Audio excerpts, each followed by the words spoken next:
Halo, sekarang saya akan mempresentasikan bab 12 tentang difraksi, interferensi, dan musik. Referensi yang saya ambil dari buku Basic Physics A Self-Teaching Guide. Isinya yang pertama kenyaringan, difraksi suara, interferensi, ketukan, kualitas, gelombang berdiri dalam sebuah tali, gelombang berdiri dalam gas, efek Doppler dalam suara, dan ledakan sonik. Kenyaringan. Dalam bahasa sehari-hari, kita mungkin menggunakan istilah kenyaringan untuk mengartikan intensitas.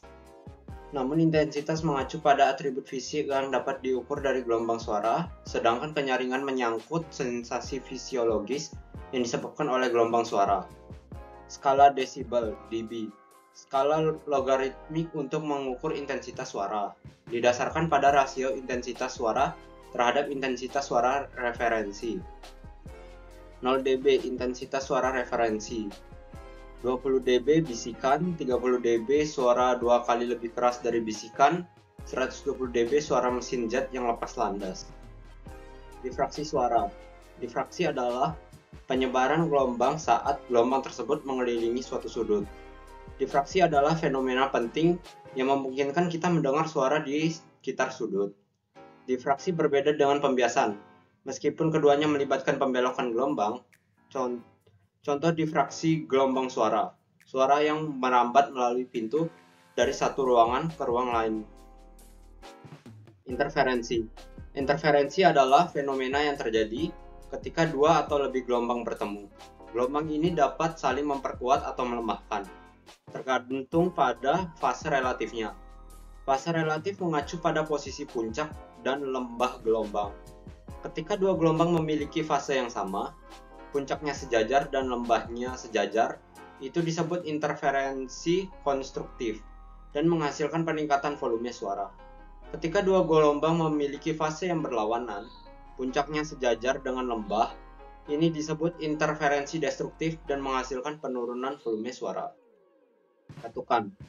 Ketika dua speaker dengan frekuensi yang sedikit berbeda menghasilkan suara secara bersamaan, pendengar akan merasa interferensi, baik konstruktif maupun destruktif. Interferensi dapat bersifat konstruktif atau destruktif, tergantung pada relatif gelombang. Interferensi gelombang dapat menghasilkan berbagai efek, seperti peningkatan atau penurunan volume suara. Kualitas. Kualitas suara yang dihasilkan oleh alat musik yang berbeda memiliki ciri khasnya sendiri. Meskipun frekuensi fundamentalnya sama, hal ini disebabkan oleh adanya frekuensi tambahan yang menyertai frekuensi fundamental yang disebut harmonik. Harmonik adalah kelipatan frekuensi fundamental. Contohnya jika frekuensi fundamental adalah 100 Hz, maka harmonik pertamanya adalah 200 Hz. Harmonik kedua adalah 300 Hz dan seterusnya. Bentuk gelombang dan spektrum frekuensi menunjukkan bagaimana suara terdengar. Gelombang berdiri dalam sebuah tali. Gelombang berdiri adalah gelombang yang tampak diam dan tidak merambat melalui ruang. Gelombang ini terbentuk akibat superposisi dua gelombang yang bergerak berlawanan arah dengan frekuensi dan amplitudo yang sama. Frekuensi gelombang berdiri pada senar yang diikat pada kedua ujungnya ditentukan oleh panjang gelombang dan panjang senar. Rumus lambda sama dengan N/2L, di mana F adalah frekuensi, V adalah kecepatan gelombang, lambda adalah panjang gelombang, N adalah bilang bulat positif, L adalah panjang senar.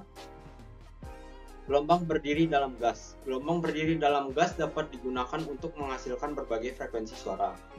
Panjang tabung menentukan frekuensi fundamental yang dapat dihasilkan. Prinsip ini digunakan dalam instrumen tiup seperti organ pipa. Pada gelombang berdiri pada dalam tabung gas, pergerakan partikel gas terjadi sejajar dengan arah rambat gelombang. Pada gelombang berdiri pada tali, pergerakan partikel tali terjadi tegak lurus terhadap arah rambat gelombang. Efek Doppler dalam mengukur kecepatan mobil.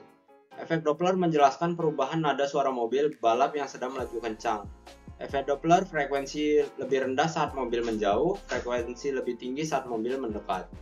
Efek Doppler hanya mempengaruhi nada suara, bukan kenyaringan. Ledakan sonik. Gelombang busur dan ledakan sonik merupakan contoh interferensi konstruktif gelombang. Ketika sumber gelombang bergerak lebih cepat dari kecepatan gelombang, gelombang akan menumpuk dan menghasilkan gelombang yang lebih kuat. Gelombang busur terbentuk di permukaan air ketika perahu bergerak lebih cepat dari kecepatan gelombang air. Ledakan sonik terbentuk di udara ketika pesawat terbang bergerak lebih cepat dari kecepatan suara. Sekian presentasi saya hari ini. Saya ucapkan terima kasih.